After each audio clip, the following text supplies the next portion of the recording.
Listo. Buenas tardes a todos. Espero que se encuentren bien, con excepción de la hermana Belén que ha dicho que tiene su dolor del brazo. Pero vamos a orar para comenzar nuestro estudio. Amado Padre, realmente es un gozo que nos permitas reunirnos nuevamente por este medio, Señor. Es una alegría que después de tantos kilómetros y kilómetros, pues inclusive nos podamos ver y conocer, Señor. Gracias por cada hermano que está hoy en este estudio, Señor. Y te queremos pedir humildemente para que la presencia de tu Espíritu Santo esté en medio nuestro, Señor. También queremos orar por nuestra hermana Belén para que su dolor baje un poco y ella pueda disfrutar al menos este tiempo, Señor. Y ponemos en tu presencia su salud para que tú hagas conforme tu voluntad en ella, Señor. Te damos gracias. Amén. Pues Bien. bien, para comenzar esta lección 2 que llamo yo, quisiera que recordásemos algunas cosas que vimos hace 8 días, dos cosas en particular, de qué se trata esta carta y por qué fue escrita la carta, ¿no? Entonces, Pablo escribe a Timoteo en caso de que él se tardara en llegar a Éfeso, donde lo había dejado. Pablo acaba de llegar a Macedonia. Entonces, él escribió para que ellos supiesen, para decirle a Timoteo cómo los hermanos de la iglesia deben conducirse como creyentes en la iglesia. Entonces, para hacerlo, él le escribió a diferentes grupos de personas, a Timoteo, para que hablara con ellos. Y, y todo tenía que ver como con la conducta de ellos en la iglesia y en su vida personal. Entonces, entendiendo eso, entendiendo lo que está sucediendo, entonces así podemos nosotros ver el transcurso de estos capítulos de la primera carta de Pablo a Timoteo. Y bueno, ya comenzando, entonces hay una expresión que todos podemos ver en el capítulo 1, en el versículo 1, donde habla del autor. Y quería hablar de lo que él dice, ¿no? Dice Pablo, apóstol de Cristo Jesús, por mandato de Dios nuestro Salvador y de Cristo Jesús nuestra esperanza. Entonces, en este primer versículo, él se presenta como muchas veces ha presentado en otras cartas. Pero quisiera que pensásemos un poquitico en cómo él dice apóstol de Cristo, ¿no? Y quería Hermano que nos... Osval, Sí, perdón, hermana, perdón, le sí. interrumpo. ¿Hay algún inconveniente con su micrófono? Cuando usted habla, solo cuando usted habla hay un ruido. ¿Y ya se mejoró? Ahora sí, ahora sí. Ok, ok. Ok. Entonces yo les decía que Pablo, en todas sus cartas, en la mayoría de cartas, pues siempre se identifica, pero en esta carta hay algo bien particular con respecto a lo que él habla mucho de él. Entonces, en este versículo dice que es apóstol y dice que es apóstol de Cristo Jesús. Y quería referirme a eso, ya que por estos días hay tantos pensamientos de apóstoles y vemos movimientos que se le están diciendo del apostolado. Y este dice que es apóstol, o sea que la palabra, quisiera referirme a la palabra etimológica en la que está escrito, que es apóstolos, que lo que significa en realidad es enviado. Entonces, eso traduce, enviado. Apóstol no significa otra cosa, sino un enviado, pero que es un enviado que tiene una misión y que con esa misión tiene una plena autoridad. Entonces, Él es enviado de Jesucristo o de Cristo Jesús y tiene la autoridad de Él por mandato de nuestro Dios y Salvador, como lo llama ahí. Entonces, es un enviado con una misión. Eso es para entender que es un apóstol. Entonces aquí entendemos que Él es enviado de Cristo. Él lo dice en muchas cartas, solo quería referirme para que lo tuviéramos en cuenta. ¿Por qué? Porque aquí en muchos versículos como el 12 al 16, Pablo habla de sí mismo de una manera bien particular y a veces que nosotros olvidamos quiénes somos, de dónde venimos y por qué estamos en esta manera. Entonces, si vemos en los versículos del 12 al 16, él dice lo que él era antes, sobre todo en el versículo 13. Dice así, aún habiendo sido yo antes blasfemo, perseguidor, agresor, o sea, agresor en su forma de hablar, injuriaba pues, y se, él se nombra de esa manera, un blasfemo, y estábamos hablando de un apóstol, porque a veces nosotros como que damos categorías a las personas. Entonces, pues como que los ponemos allá como que no se puede alcanzar, como que fue lo máximo. Y en realidad, él, o sea, él hizo el trabajo que el Señor le había encomendado, pero tenía muy claro quién era él, de dónde había salido. Y eso quiero que lo meditemos nosotros un poco. Si hemos pasado muchos años, si hemos caminado muchos años en el Señor y pues nuestra vida ha sido transformada, sí ha sido transformada, digo yo, y a veces nos vemos como que nos vamos como elevando, como que nos vamos yendo y nos olvidamos de dónde salimos. Y, y eso a veces se nos olvida entonces nuestra identidad y pues Pablo en esta carta que le envía a su gran amigo Timoteo, no lo ha olvidado. Y él se lo dice bien clarito. Doy gracias a Cristo Jesús, nuestro Señor, que me ha fortalecido, porque me tuvo por fiel, poniéndome en el ministerio, aún habiendo sido yo antes blasfemo.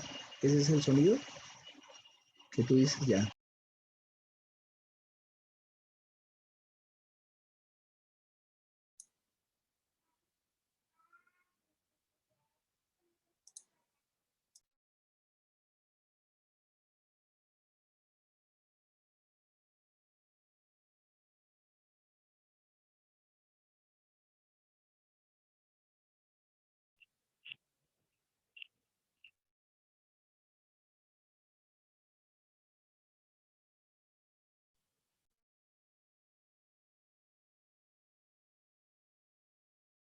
Ahora sí, ahora sí, ahora sí.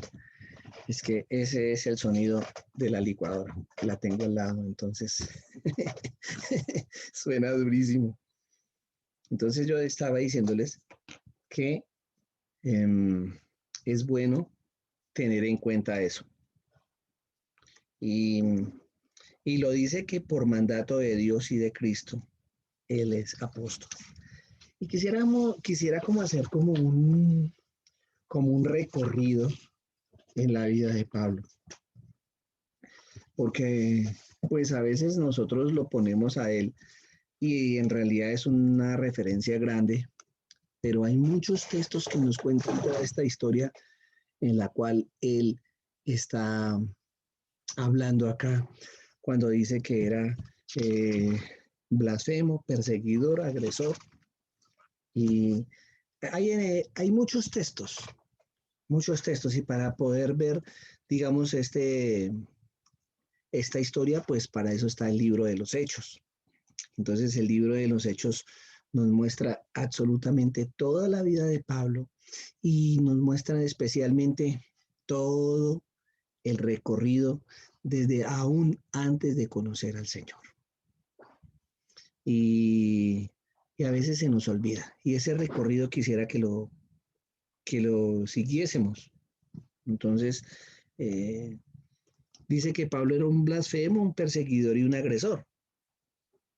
Por allá en Hechos capítulo 6 y hasta el capítulo 7, a 8, 9, nos habla de la historia de la iglesia y cómo la historia se formó, cómo la iglesia se formó. Y ahí entonces aparece Pablo, llamado Saulo, como un perseguidor. Y pues cuando vemos ahí la muerte de Esteban, del diácono Esteban, entonces ahí dice que él, Saulo, consintió en su muerte. O sea que él perseguía a la iglesia y pues al perseguirlo pues los entregaba y luego como aún como Esteban estaba consciente y aprobaba la muerte de aquellos que seguían a Cristo. Entonces él era muy agresivo en ese aspecto, ¿no?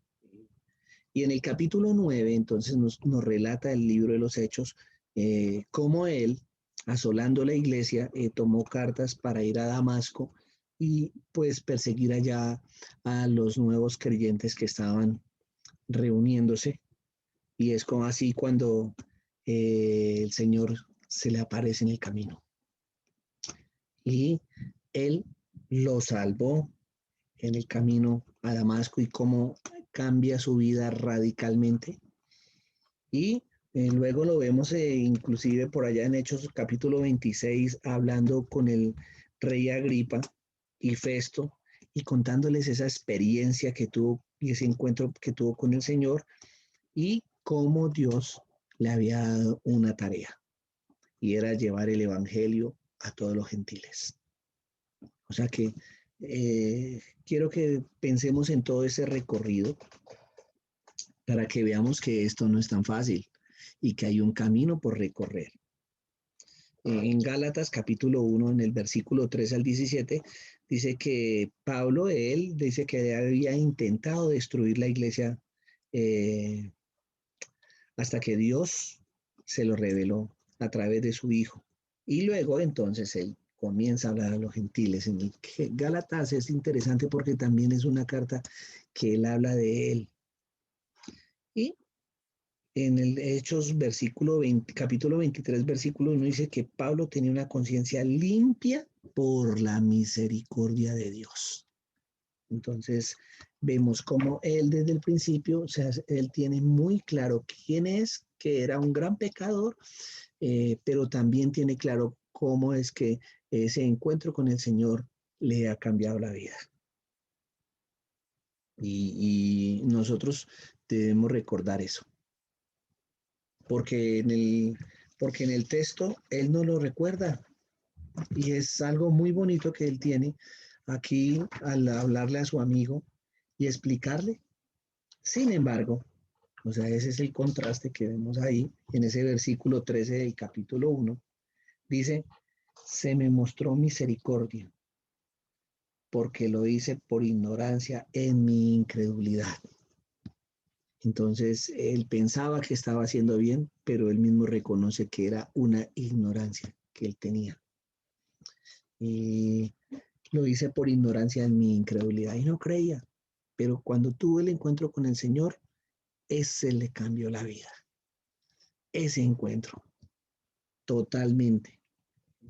Yo tengo un cuadrito donde veo como desde que él se convierte todo lo que le sucede. Entonces en Hechos 9, 1, 25 se convierte camino a Damasco.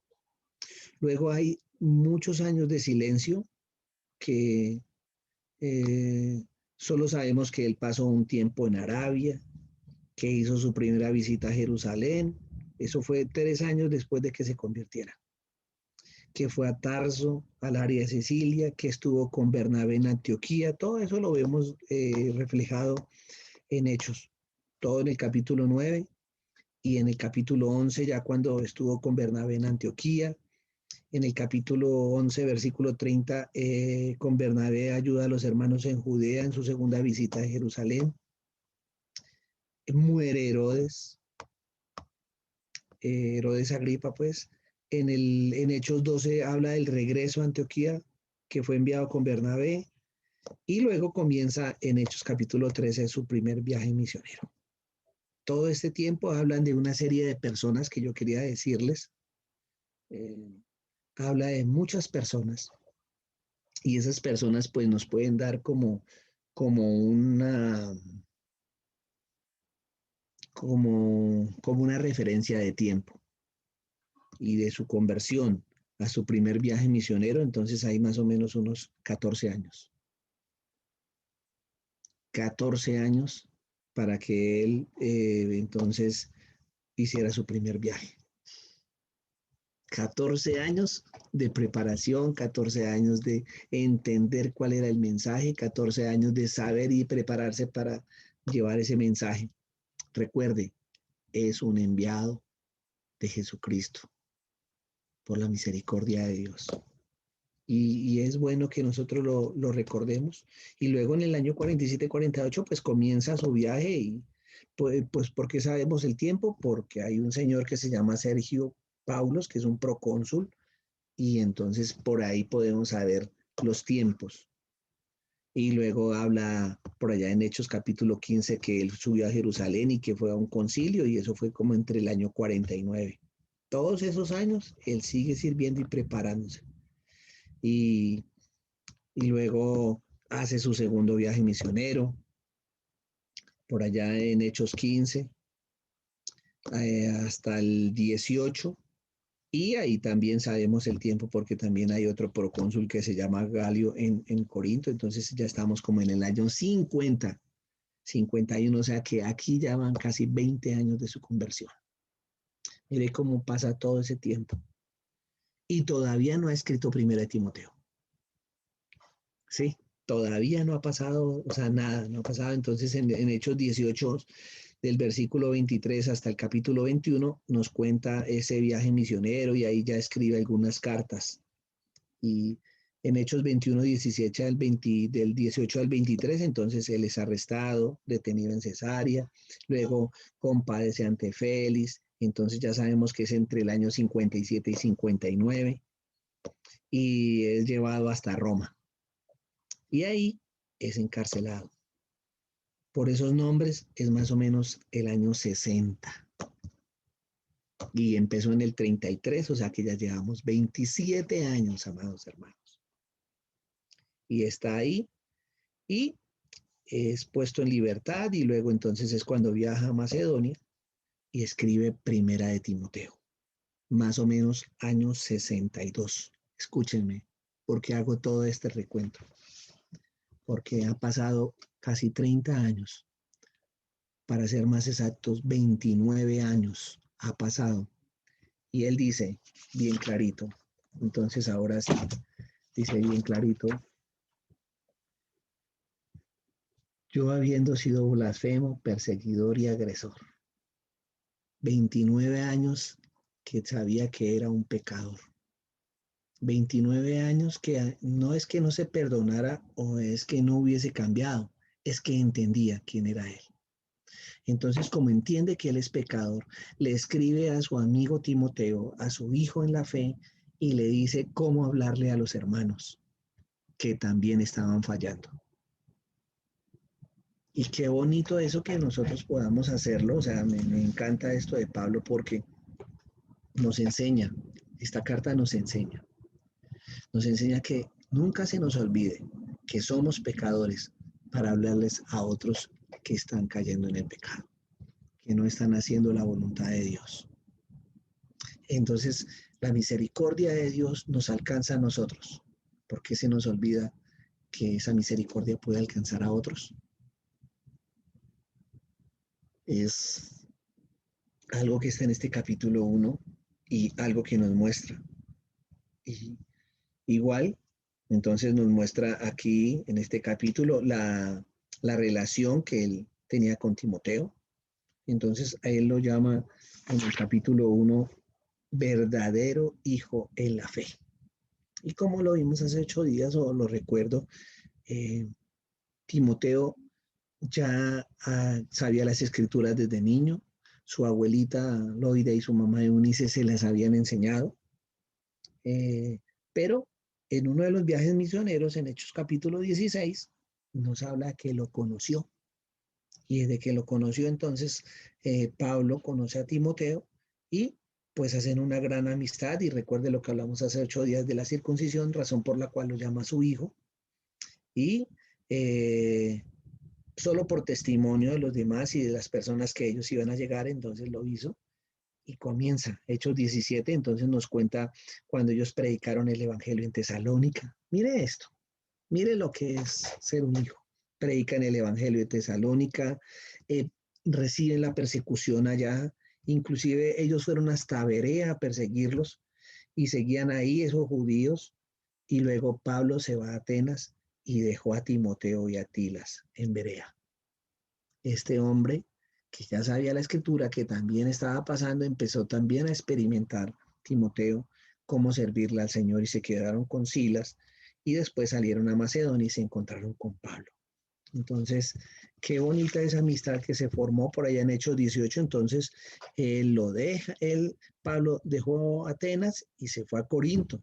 Entonces, allá se encuentran a Silas y Timoteo y trabajan en equipo con Priscila y Aquila.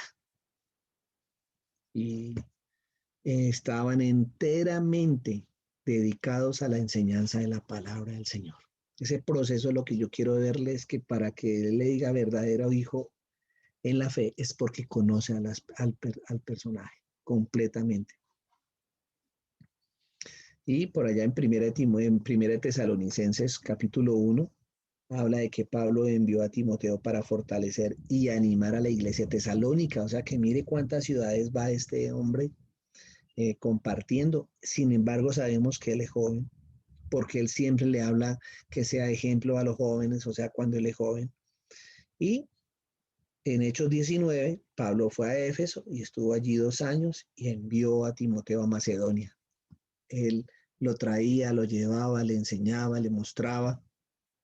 En Corintios nos dice que en 1 Corintios 4, versículo 17 y capítulo 16, del 5 al 11, nos habla que Pablo envió a Timoteo, su hijo en la fe, en una iglesia, y le escribió para recordarle los caminos de Pablo en Cristo y cómo animó a la iglesia en Corinto. Entonces, aquí vemos una gran amistad.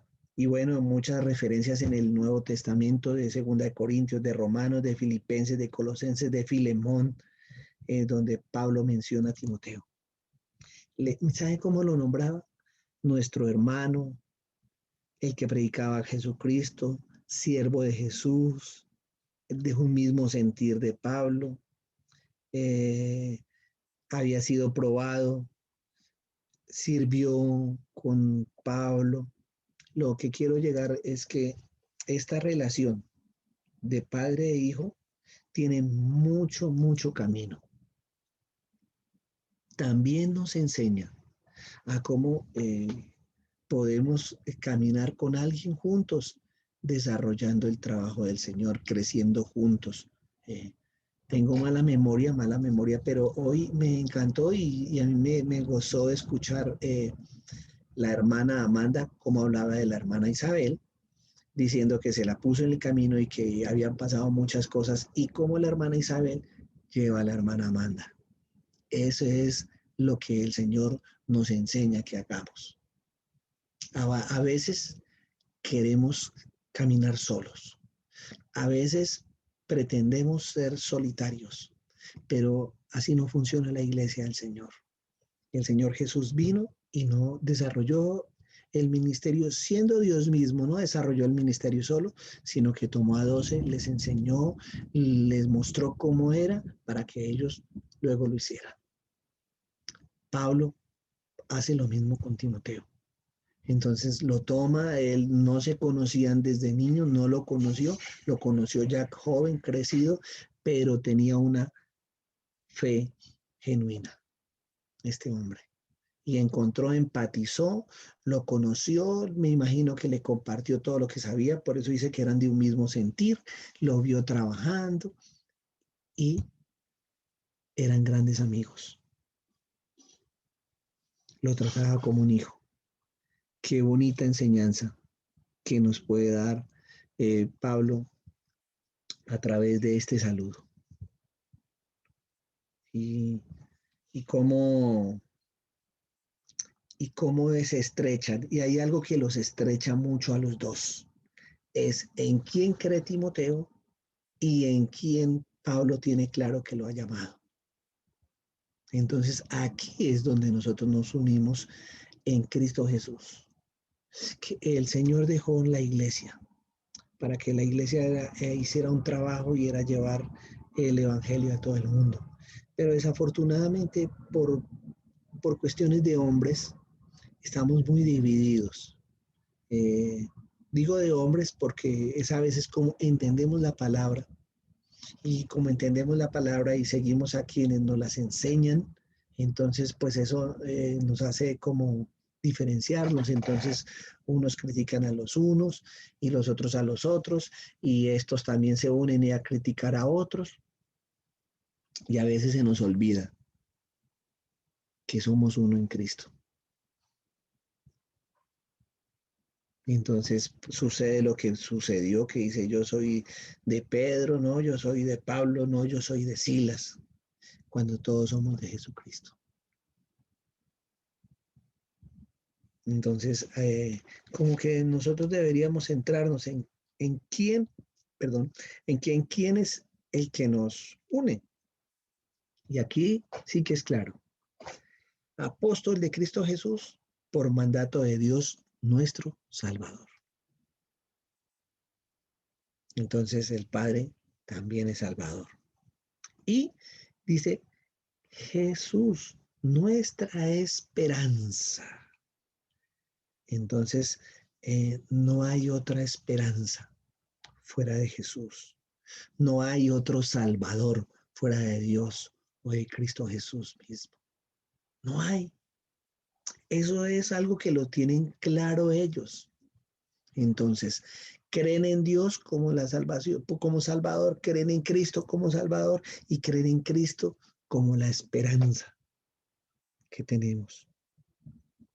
Entonces, y eso los unía. Me gusta lo que él le dice en el segundo versículo. Verdadero hijo en la fe. Ya vimos en que creían en Cristo, Salvador, esperanza, muy bien. Y le da tres palabras. Hay unas palabras, gracia, misericordia y paz. Gracia, misericordia y paz. Entonces, es bueno como que nos acordemos de que cada uno qué significa, ¿no? Entonces, la gracia es un favor inmerecido, una buena voluntad, un favor hacia alguien. Él quería que esa gracia de Dios, ese favor inmerecido, lo tuviera él.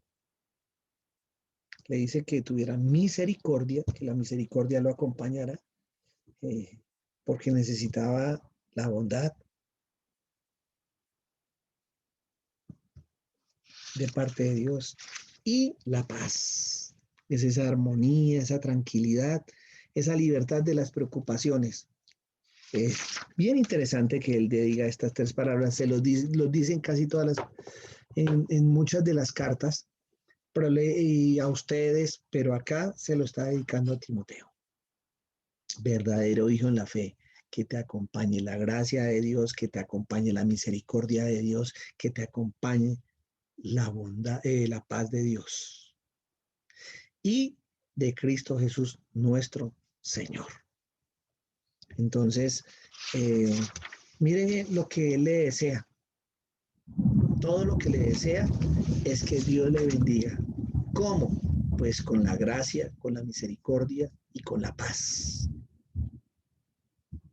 Qué forma de expresar lo que a veces nosotros necesitamos. Y a veces necesitamos compartírselo a nuestros hermanos. También a veces se nos olvida, ¿no? como ven, vamos a ver o vemos, de pronto Timoteo no había hecho algunas cosas y a él no le condena. Él lo único que pide es que Dios le llene de su gracia, es que Dios le llene de su misericordia y es que Dios le llene de su paz, porque lo necesita para su trabajo. Solos no podemos hacerlo. La ayuda de Él tiene que estar presentes, a veces también en el caminar de Jesucristo, en el caminar de nuestra de, de nosotros con el Señor, nos olvidamos.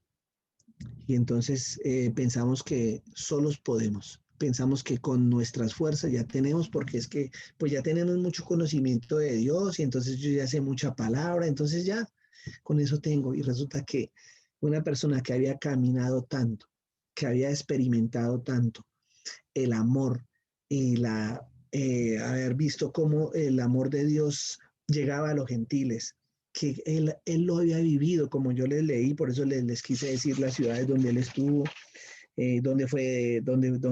donde tuvo que quedarse al frente de gente como en Tesalónica, en Corinto, en Éfeso, y, y los tres tienen cartas, es bien particular. Y los tres son iglesias importantes para el crecimiento. Y resulta que este hombre necesita de la gracia, necesita de la misericordia y necesita de la paz de Dios para seguir haciendo el trabajo. Entonces, la dependencia del Señor, así como nosotros le conocemos, así como le reconocemos, también necesitamos una dependencia total de Él. No hay nada que nosotros querramos hacer en, en el camino de Él sin Él. No funcionamos. Eh, Cuando nosotros creemos, porque ahí están las dos formas de que funciona la iglesia. Funciona la iglesia dependiendo de Cristo, de todos los dones de Cristo, pero también compartiendo eso con otros. O sea, no es solo para mí, no es que yo me vaya a quedar con todo, no, en lo absoluto. Es que eh, es Dios quien me da, yo doy de lo que Dios me ha dado. Y eso es lo que está haciendo Pablo. Todo lo que Dios le ha dado, sabiendo quién es Él. O sea, mire la dependencia que Él en los versículos siguientes da de Dios y ahora también quiere que Él tenga esa misma dependencia. Por eso Él pide que Él tenga su gracia, su misericordia y su paz, que la necesitamos todos, ¿no? No hay nada de nosotros, de alguien de nosotros que no necesitemos de esa gracia de Dios, de la misericordia, o sea, de lo que es Él y de lo que nosotros a veces fallamos y necesitamos su misericordia y poder llegar y vivir nuestra vida en paz. Si esto es a una persona que ha caminado tanto, pues mucho más a nosotros, que de pronto no hemos caminado ni hemos tenido la responsabilidad que tiene Timoteo o Pablo. Y bueno, entonces del versículo 3 al versículo 7, veamos de qué se trata, ¿no? Entonces Pablo fue de nuevo a Macedonia, como lo dice el versículo 3, y Timoteo se quedó en Éfeso. ¿Qué pasaba? Pues que habían hombres que enseñaban doctrinas extrañas o diferentes, como lo dice ese versículo 3, para que instruyeras, razón por la cual lo dejan en Éfeso, para que instruyeras a algunos que no enseñan las doctrinas extrañas. Me gusta que él dice algunos, o sea, no eran todos, tampoco, o sea, no eran todos. Hay un grupo, hay un grupo, hay un grupo de personas que lo hacen. Entonces, ni prestar atención a mitos y genealogías interminables, porque ¿sabe qué? Terminamos en discusiones inútiles, en vez de hacer avanzar el plan de Dios. Wow, aquí entonces vemos dos cositas. Una, que cuando encontramos a personas que están enseñando doctrinas raras o diferentes y los podemos ver como aquí ellos nos dicen que parece que prestaban más atención a los mitos y genealogías interminables, entonces podemos pues pensar como qué tipo de personas son, ¿no? Algunos creían en mitos y otros hablaban de genealogías interminables, o no sé si eran el mismo grupo, pero lo único cierto y claro es que eso traía discusión. Y esa discusión la llama inútil. O sea, no estamos llamados nosotros a ponernos a discutir por genealogías, por fábulas, por mitos. No, no, no. Eso no trae nada. En cambio, sí es importante avanzar en el plan de Dios, que es por fe. ¿Qué tal eso? No preste atención, sino al plan de Dios, al plan de edificar la iglesia, pero se hace por la fe. Aquí le está diciendo el contraste es bonito porque no es con mitos, no son con leyendas, no son con genealogías, no, es por la fe, es por fe. Qué bueno, y es la tercera vez bueno, la segunda vez hasta ahora que aparece la palabra fe. Y es, bueno, entonces ya tenemos el propósito de Timoteo en este lugar. Y le sigue diciendo, pero el propósito de nuestra instrucción es el amor nacido de un corazón puro, de una buena conciencia y de una fe sincera. Entonces, aquí hay tres propósitos clarísimos. La instrucción era el amor nacido de un corazón puro. Mire cómo contrarresta entonces él esas enseñanzas y doctrinas extrañas. Porque cualquiera dijera, no, no, no, no. Pues ve y hazte un curso, un doctorado, apréndete cómo puedes contrarrestar eso. Y resulta que él da tres cosas que quisiera referirme a ellas. El amor nacido de un corazón puro. El amor nacido de un corazón puro. Eso que está diciendo aquí Pablo, pues no sé si será como muchas personas piensan hoy, o como aprendemos hoy de muchas personas en cuanto a enfrentar esas doctrinas extrañas, ¿no? Porque amor puro, y estoy aquí viendo que es ágape. ¿Cómo les parece? Como yo pensé que era otro tipo de amor, pero no, es el amor ágape. Entonces, el amor ágape, el amor que implica una decisión, el amor que implica morir, el amor que implica negarme, el amor que significa un sacrificio, ese es el que viene de un corazón puro. No es otro tipo de amor. Mire, quisiera que vean estos tres elementos y nosotros viendo esos tres elementos podamos hacernos un examen nosotros de cómo de verdad estamos siguiendo esos tres elementos, si los estamos siguiendo, porque esas instrucciones es para contrarrestar, porque dice, pero el propósito, o sea, la meta, el plan que tenemos de edificar la iglesia vamos a edificarla no en palabrería, no en doctrinas de genealogías y mitos, no. Vamos a fundamentarlas con un amor nacido de un corazón puro, de una buena conciencia y de una fe sincera. Tres cosas que debería entonces tener un cristiano que ha sido transformado por el Señor Jesucristo. Entonces, ¿cómo podemos saber si nosotros de verdad hemos tenido un encuentro personal con el Señor, si en realidad lo hemos conocido o solamente cambiamos de religión, o solamente cambiamos de lugar a donde ir, o solamente cambiamos de amigos, pero no cambiamos de vida? Lo primero es un corazón nacido, un amor eh, nacido de un corazón puro. O sea, ¿cuál es el tipo de amor que me llevó a conocer al Señor? Entendí lo que Él dijo Entendí ese amor tan profundo, ese amor tan grande que dar su vida por nosotros. Eso hizo que yo realmente de corazón puro, o sea, sin ninguna mala intención, sin ningún interés, sino tomando la decisión desinteresadamente y dispuesto a negarme a mí mismo, lo he conocido.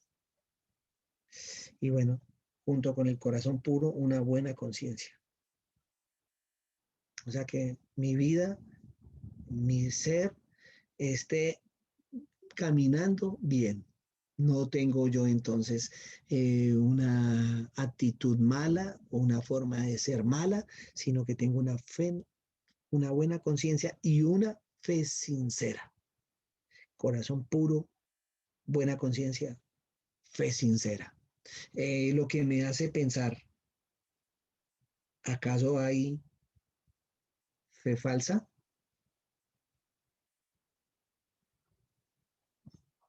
Es algo que nosotros deberíamos pensar. ¿Es que acaso hay corazones que no son puros? ¿Tenemos buena conciencia? Estas tres me hace acordar de algo que creo que todos sabemos, que lo encontramos en Génesis capítulo 4, para entender lo que sucede acá. Y es Caín y Abel presentando la ofrenda al Señor. Los dos presentaron una ofrenda. Cada uno presentó la ofrenda de acuerdo a lo que tenía. Entonces, si el uno era ganadero, presentó pues su ganado. Y si el otro era agricultor, pues presentó su ofrenda de agricultura. Pero ¿sabe qué fue lo que pasó? Que el corazón de Caín era malvado, mientras que el corazón de Abel era puro. Entonces Dios se agradó más de la ofrenda de Caín, de Abel, porque era de un corazón puro, que de la ofrenda de Caín, que era de un corazón malvado. Entonces, qué buen ejemplo nosotros verlo en ese, desde el principio y luego de la caída, lo que le pasa al ser humano, ¿no?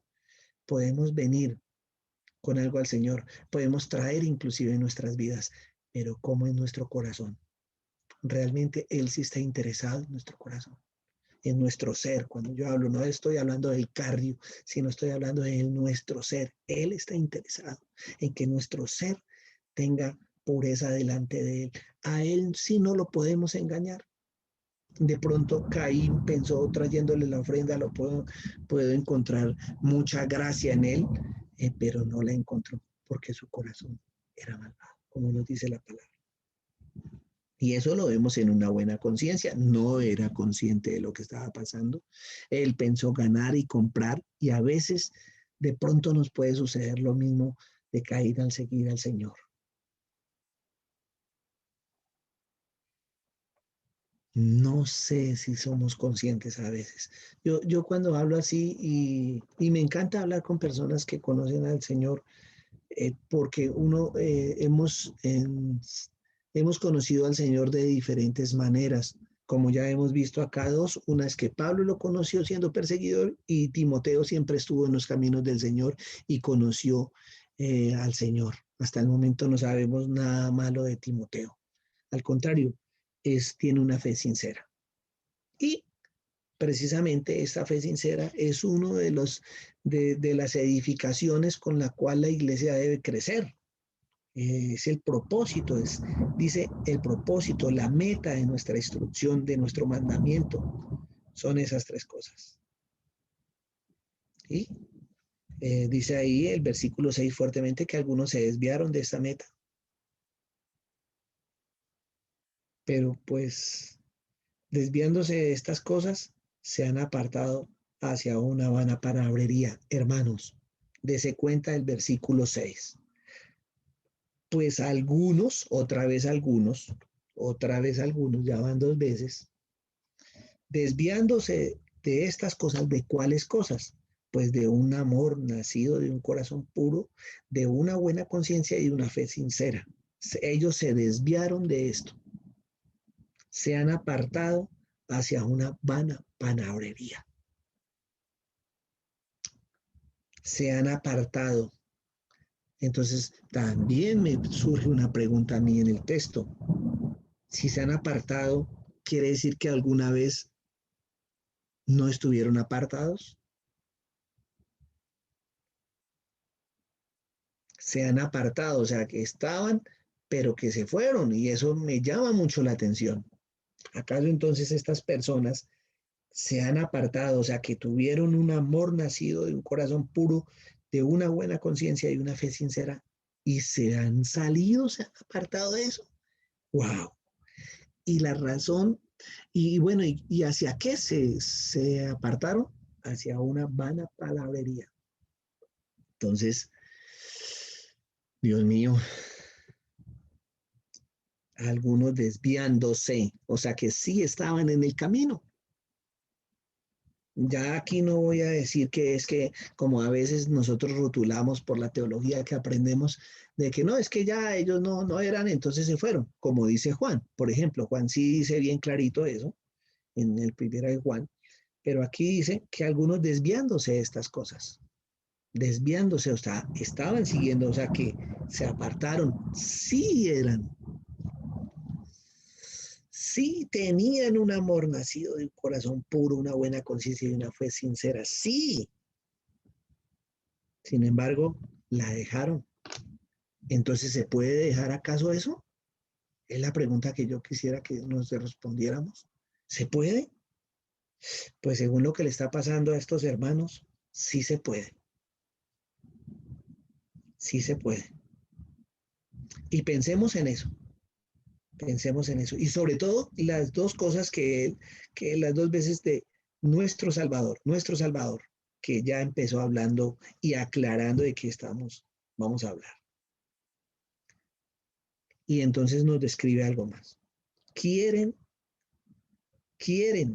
¿quiénes? Estos que se han apartado, estos que se han desviado, ser maestros de la ley. Ya sabemos entonces aquí claramente qué grupo de personas son, porque ya tenemos dos, genealogías, mitos y ahora la ley. Entonces, quienes, o sea, quieren ser maestros de la ley, aunque, aquí está, quieren ser, aunque, el contraste, no saben lo que dicen ni entienden las cosas acerca de las cuales hacen declaraciones categóricas. Wow, ¿qué es lo que sucede acá? Luego no hablan, luego no expresan, luego no enseñan, luego no son doctos, pero no saben lo que dicen, ni entienden acerca de estas cosas. La pregunta aquí que yo siempre me hago es, ¿quién dio la ley? Porque siempre nosotros satanizamos, no, es que eso es la ley, no, pues claro, pero la ley fue dada por Dios. Y ahí lo dice, versículo 8, pero nosotros sabemos que la ley es buena. Y quería hablar de eso. La ley es buena en el sentido para lo cual fue hecho. Si uno la usa legítimamente, claro, si uno cumple la ley, ¿qué es lo que quería? Pues si uno cumple la ley está bien delante de Dios. Si uno infringe la ley, ¿quién infringe la ley? El pecador. Ese es el que, o sea, la ley lo condena porque la infringe. Pero si yo tengo, como nosotros tenemos acá un cuadrito, cada uno de nosotros tenemos un cuadrito. Si es malo que nosotros nos salgamos del cuadrito, ¿por qué yo tengo que hacerlo? Pues mantengámonos en el cuadro. Yo quiero agradar a Dios. Si Él me dice que yo debo mantenerme en el cuadro, pues mantengámonos en el cuadro, sin ninguna duda. Entonces, sin embargo, ellos no saben ni entienden.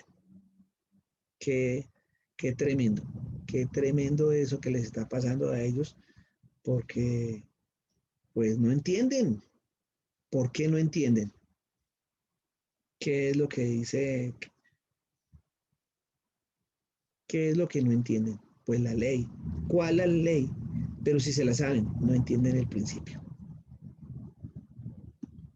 Entonces, porque aquí la traducción que tenemos es muy bien hecha y es igualitico, aunque los dos verbos, pero porque en el 8 dice, pero nosotros sabemos que la ley es buena, pero nosotros entendemos que la ley es buena.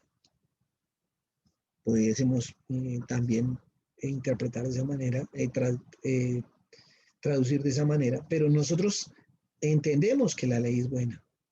Si uno la usa legítimamente, cuando uno entiende el espíritu de la ley, cuando uno sabe que los mandamientos, normas, estatutos, preceptos son dados por Dios para que el ser humano haga su voluntad, para que el ser humano no se desvíe, para que el ser humano pueda encontrarlo a Él, entonces no hay ningún problema.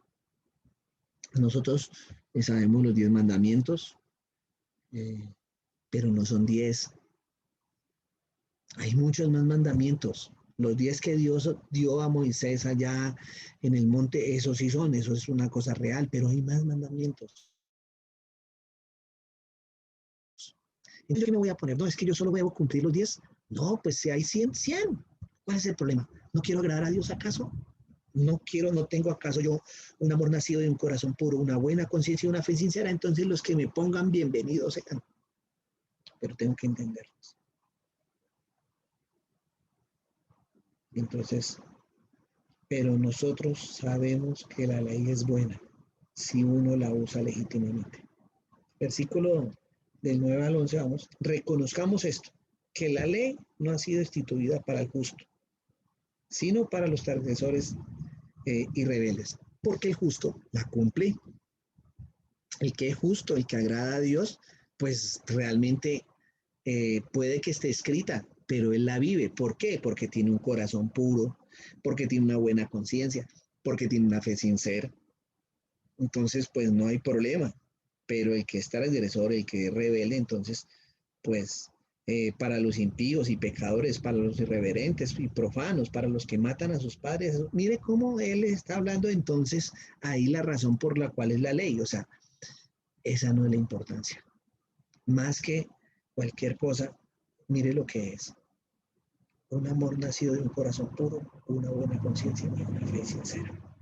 Porque para los inmorales, homosexuales, secuestradores, mentirosos, los que juran en falso, para cualquier cosa contraria a la sana doctrina. Entonces aquí hay algo que termina el versículo. Ya sabemos que enseña la sana doctrina, que es malo. Y estos dos versículos son tremendos. Entonces todo aquel que sigue la sana doctrina, pero es inmoral, homosexual, secuestrador, mentiroso, jurador en falso, asesino de padre y madre, irreverente, profano, ¿ese seguirá la sana doctrina? Es una buena pregunta.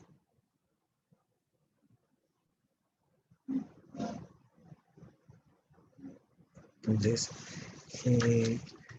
esas cosas que da la ley, que es buena, debe usarse legítimamente, no es para los justos, sino para los impíos. ¿Será que algo de eso nos pasa en la actualidad con la misma palabra del Señor?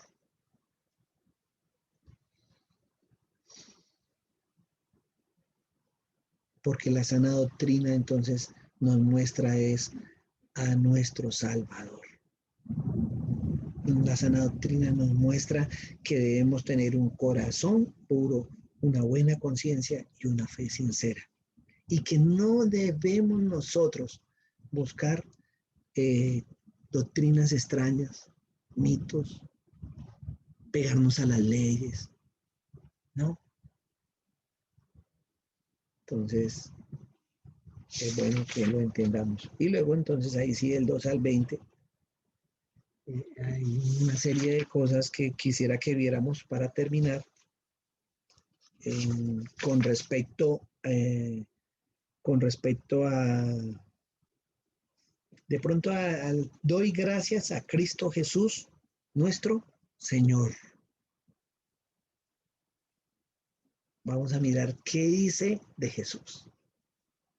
Estos versículos, estos 9 versículos son interesantes para ver qué dice de Jesús. Ya lo hemos visto en el versículo 1. Pero mire, doy gracias a Cristo Jesús, nuestro Señor. Versículo 2, a Cristo Jesús, nuestro Señor. 2 veces.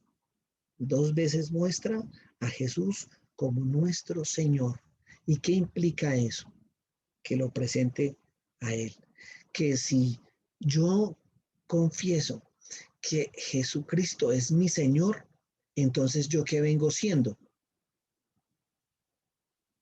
Un siervo de Él. Es como la relación. El señor de la finca, el empleado de la finca, ¿cierto? Aquí es el Señor de la salvación, entonces yo que soy un siervo de Él.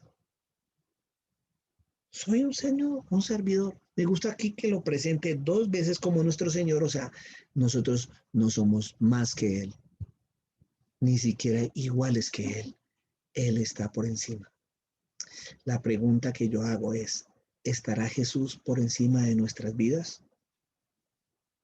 ¿Él será el Señor o nosotros pretendemos que Él sea el siervo y nosotros el Señor? ¿Por qué lo digo? Por las cosas que están sucediendo en los versículos anteriores. Él está queriendo mostrar cómo nosotros debemos acercarnos a Él y cómo no debemos acercarnos a Él. Y cómo no debemos verlo, porque terminamos como los de los versículos 9 y 10. Y no como los del versículo 5. Es lo que nosotros, entonces vuelve y le dice, a Cristo Jesús nuestro Señor. Y entonces muestra cosas que Él hace. Él fortalece, porque Él dice que me ha fortalecido, o sea que Cristo Jesús fortalece. Entonces, ¿dónde está la fortaleza nuestra? ¿En nosotros mismos o en Cristo? ¿Por qué hago por qué me dedico a esto? Porque es que a veces nosotros como que hemos humanizado o tenemos como el centro al hombre. Entonces no nos vemos sino a nosotros mismos y lo demás está como alrededor de nosotros, o sea, todo gira en torno a nosotros. Y resulta que no es así. El centro es Él, el centro es Cristo, el centro es Dios y nosotros estamos alrededor de Él. Entonces a veces, mira, fortaléceme, Señor, con soberbia. No, Él nos fortalece con humildad, con mucha humildad nos fortalece, porque me tuvo por fiel. ¿Quién lo tuvo por fiel? Cristo Jesús. Él fue el que lo tuvo y lo tuvo por fiel, poniéndole en el ministerio. ¿Quién pone a las personas en el ministerio? El Señor. El Señor. Pero me gusta cómo Él lo muestra. Cómo Él dice, sí, sí, realmente esto no es mío. Mire, lo está hablando el gran poderoso Pablo 30 años después de haberse encontrado con el camino a Damasco. Y eso me llama mucho la atención a mí. Y cuando yo estudiaba esto le pongo mucha atención al tiempo, porque el tiempo a veces nos hace olvidar cosas. Yo no sé cuántos años llevamos en el Evangelio cada uno de nosotros. Lo único cierto es que nunca debemos olvidar de dónde nacimos, de dónde salimos y quién nos sacó. Y qué es hoy Él en nosotros. Nunca, nadie. Uno pudiese decir, no, es que esto es para pastores, pero esta palabra está no solo para pastores. Y recuerde que Él tenía que hablarle a estas personas y recordárselas. Y el que pone en el ministerio es Él, uno no se pone. Es algo bien particular, ¿no? Hace poquito, hace como una hora tuve un diálogo con un hermano en una iglesia, entonces tienen un problema y él me hablaba y yo le decía, tranquilo, que si, que si este es el Señor, pues si es la voluntad de Él, usted permanecerá ahí porque quien lo llamó es Él. Y si lo sacan, tranquilo, hermano, otra cosa, otro plan tendrá Él, porque yo veo que Él tiene un corazón puro. Si lo viese por allá de la palabrería, pues no le dijera eso. Pero uno vea eso. Y es el Señor, y cuando uno aprende a depender, mucha gente mueve y hace cosas allá por debajo para salir al frente, para salir adelante, aplastar ahora al hermano. No, no necesitamos nada de eso. Nada. Porque Él ve nuestro corazón. Él ve nuestras intenciones, Él ve nuestra fe, Él ve nuestra fidelidad. Entonces, Él nos coloca en el lugar. Donde sean, donde ustedes están, allá en Suecia, no necesariamente trabajando en la obra, en el lugar donde el Señor les ha puesto. ¿Cómo es? ¿Ha cambiado algo por el afán? ¿Ha cambiado algo por la forma de vivir? Entonces es bueno uno siempre tenerlo como claro, claro. Habiendo sido yo antes blasfemo, perseguidor, sin embargo, mire lo que habla de él. Me mostró misericordia. ¿Quién le mostró? Jesús. ¿Se acuerda ya cuando le dice, Saulo, Saulo, ¿por qué me persigues? Y entonces él le mostró misericordia cuando lo llamó. Él sabiendo todo lo malo que era, sabiendo todo, le mostró misericordia,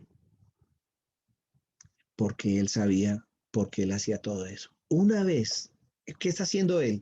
Comparando la vida, comparándose él con aquellos que también son judíos, que están dentro de la iglesia, que están enseñando eso. Entonces él se compara, nos muestra, hace esta comparación para que Timoteo también permita que estos hermanos, algunos de estos hermanos, se evalúen.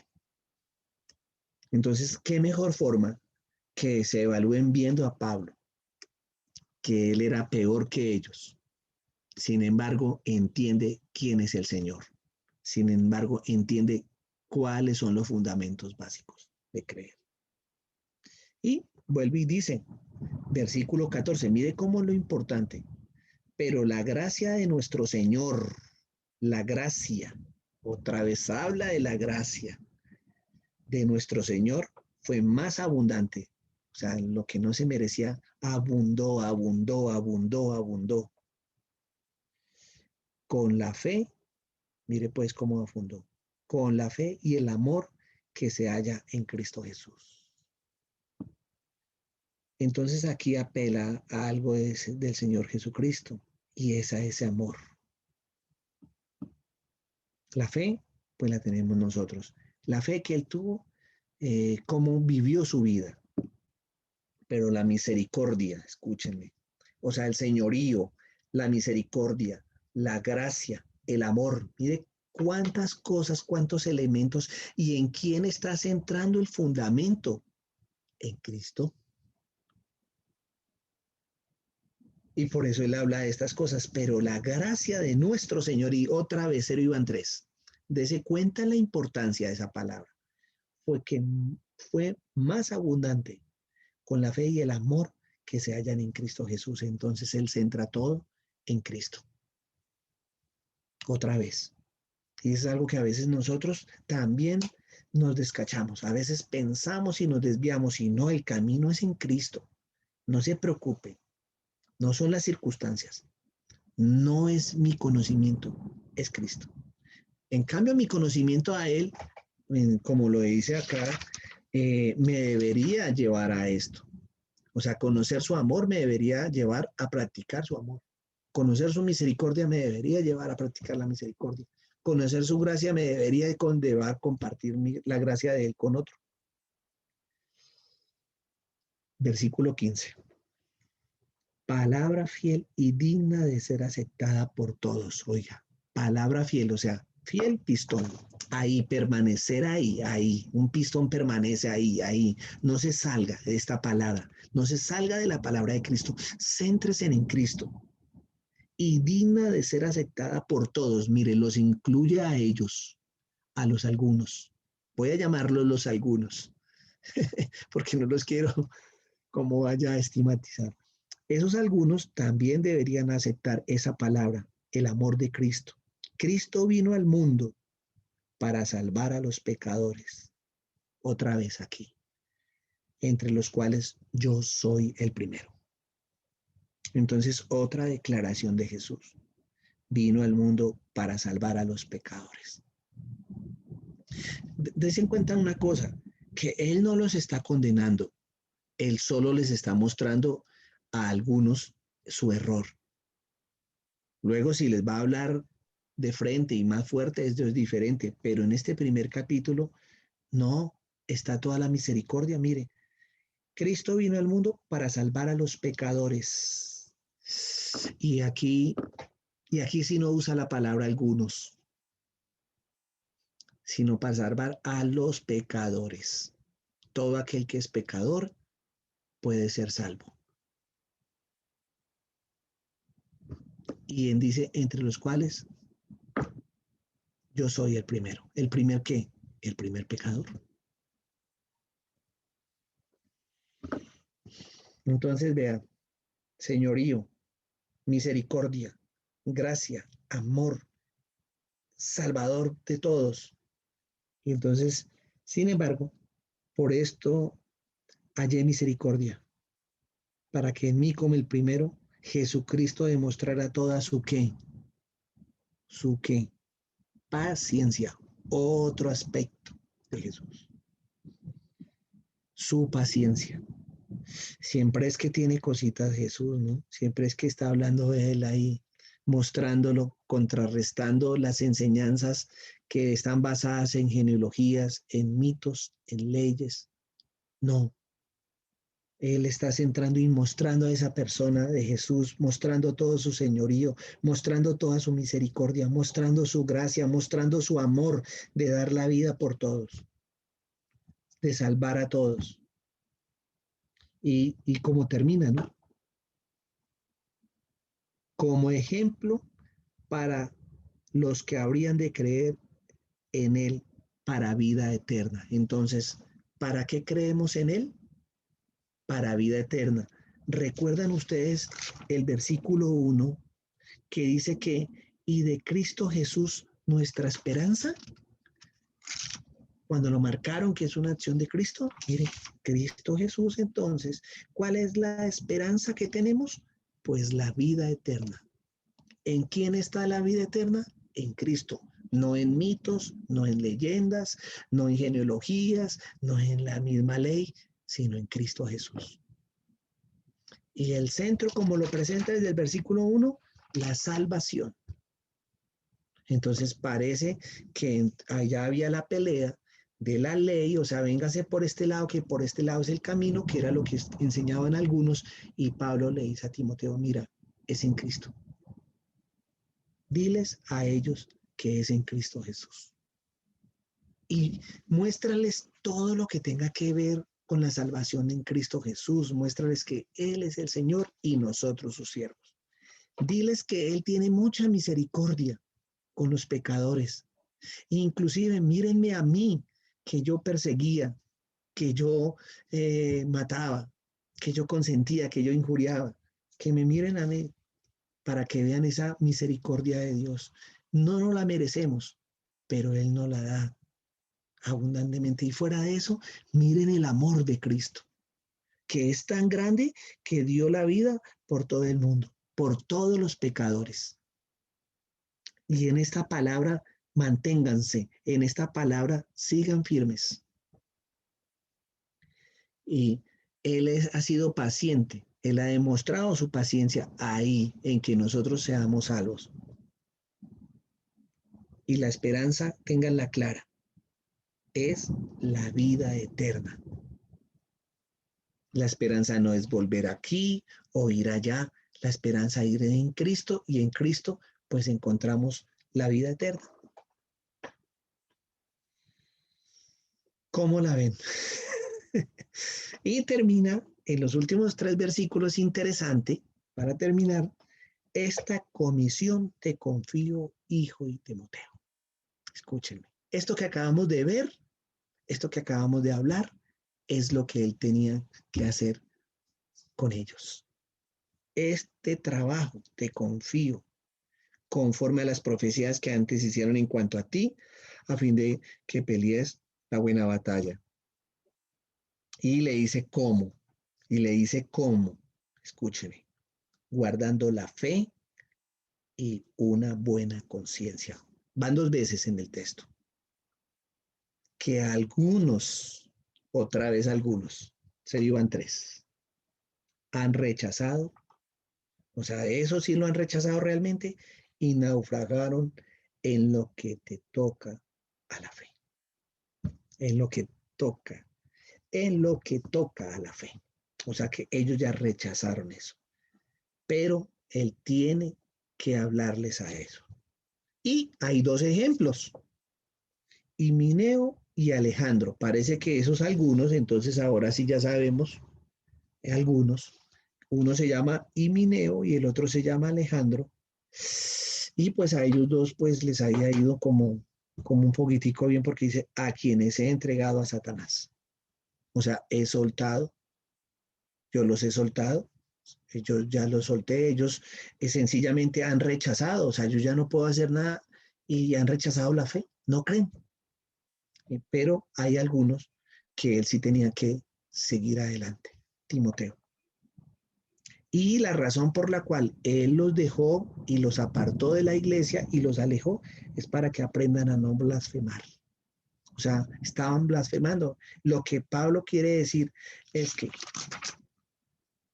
enseñar doctrinas extrañas, prestar atención a mitos, a genealogías y la ley, basarnos en la ley, pues es como si blasfemara de qué, blasfemar de qué, pues de la obra de Cristo Jesús, como lo acaba de centrar. Entonces, qué bonito y des en cuenta que es una tarea no fácil, no es fácil, pero que Timoteo la tenía que hacer. Entonces, este primer capítulo, pues, nos tiene, creo que nos muestra de entradita el problema, pero de una vez centra el interés que Pablo tiene en lo que Timoteo tiene que trabajar. En las tres cosas y con el resto. Entonces, pues si tienen algún aporte, si tienen alguna pregunta, pues hoy que me tomé la palabra, eh, quisiera escucharles.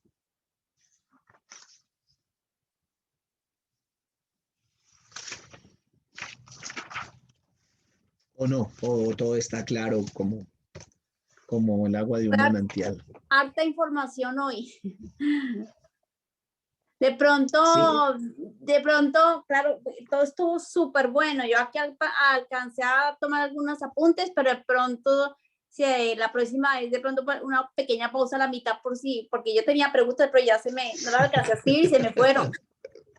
Claro, está bien, está bien. Mira, quería seguir el hilo porque o sea, es chévere cuando uno lo encuentra y seguir, Sí. y quería seguir hilando. Entonces dije, no, al final, ya cuando todo esté hilado, de pronto es más fácil entenderlo.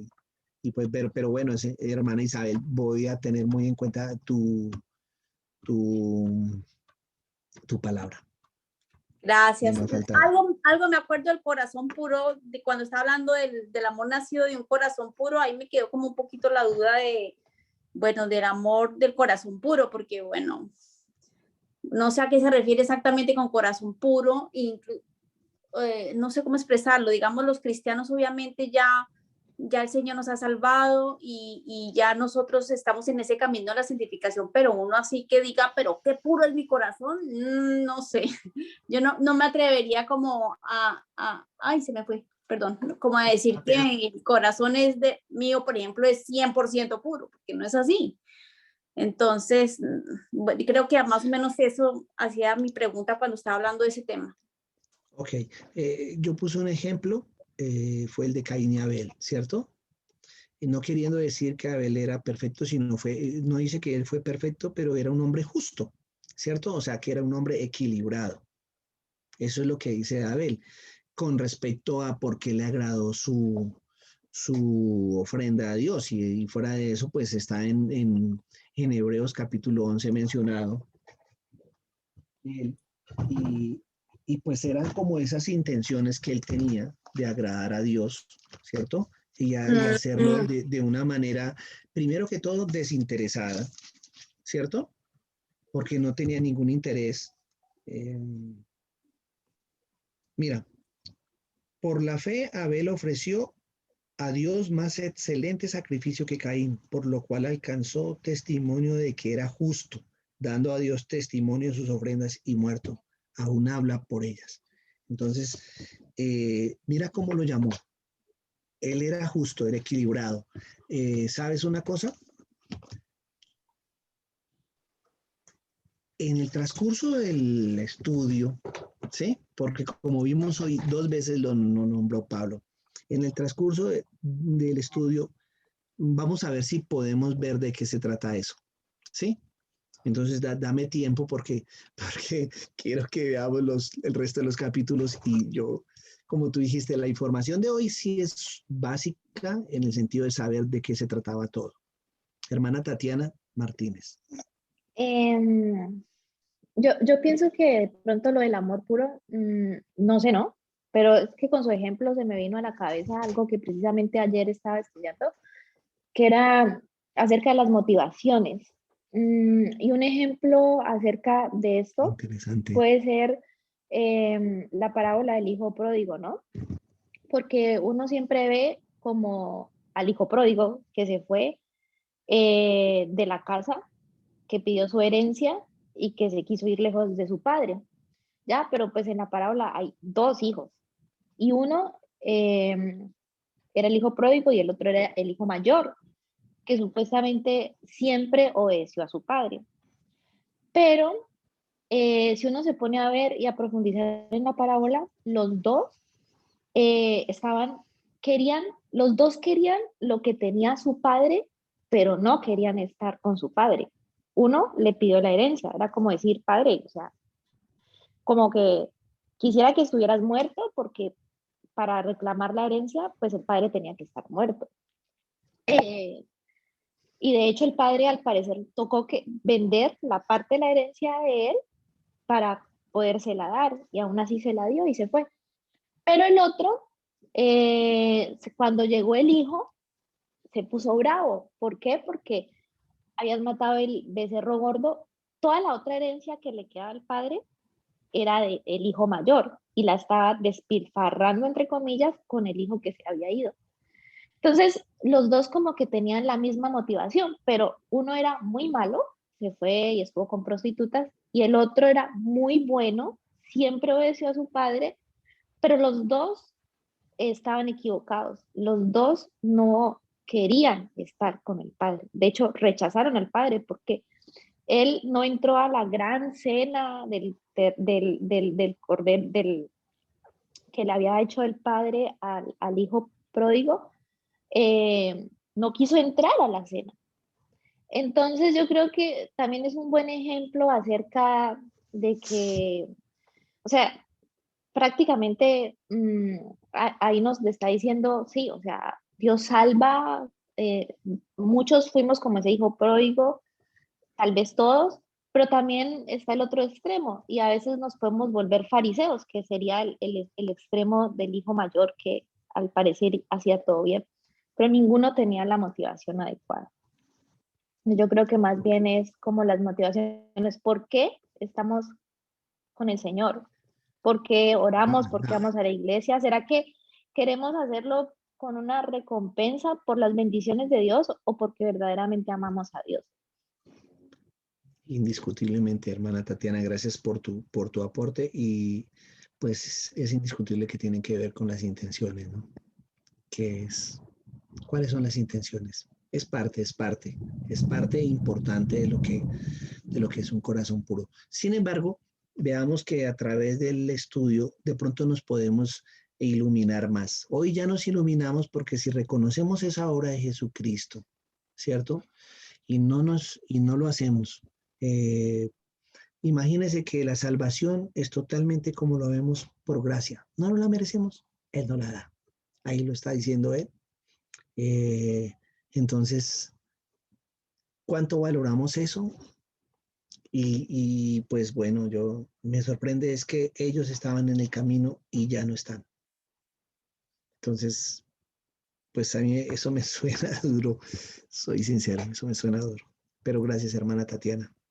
Hermano Osvaldo, ¿nos puede recordar la Sí. versión que usted está utilizando? Porque pues, la mayoría manejamos la Reina Valera y sé que hay estudiantes nuevos. Es la latinoamericana, Ay.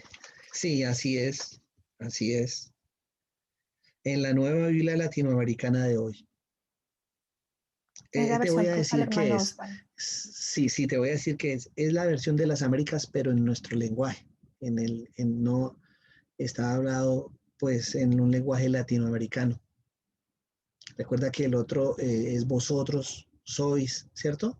Este es ustedes y cambia solamente eso básicamente, pero es como la versión de las Américas, pero eh, para, un, para nosotros los latinoamericanos. Esa estoy utilizando. Qué pena, qué pena, es que ahí tengo todo es con esa versión. Últimamente casi todo lo tengo es con esa versión y es porque primero encuentro como la traducción pues más actual y más fácil de comprender. Entonces, ya eso es, la decimos. Gracias. ¿Alguien tiene algo más que hablar o oramos? Amanda les envía un saludo que muchísimas gracias, tuvo que salir a última hora, tenía que retirarse ya. Ok, está Gracias. bien. Gracias. Aquí todos los que estamos, ¿hemos recibido a Cristo o hay alguien que no? Pregunto yo, o sea, ¿seguimos el camino del Señor? ¿O hay alguien que es simpatizante? Es que no lo sé. ¿Qué puedo pensar con ese silencio, hermana Carolina? Cuéntame. ¿Que sí? Qué bendición, sí. Ah, Espero bueno, que todos hayan entendido la pregunta. no sé, pero nadie dijo nada, eso quiere decir que sí. No porque quería saber, no sé si de verdad, pues, nosotros nos reunimos, pero yo no sé si son simpatizantes, si están comenzando, ¿no? Y, pero pues como ustedes me han sorprendido a mí, pues intento hablar como en otro lenguaje. Entonces oremos. Señor, te damos muchas gracias por tu palabra, porque realmente nos enseña cada día y nos descubre todas las cosas que tú quieres en nuestra relación contigo, Señor. Y tú nos examinas realmente y tú conoces todas nuestras intenciones y conoces todo nuestro caminar, Señor, contigo. Tú que nos llamaste de una o de otra manera en algún tiempo cercano o lejano a cada uno de nosotros, Señor. Y que tú nos encontraste a nosotros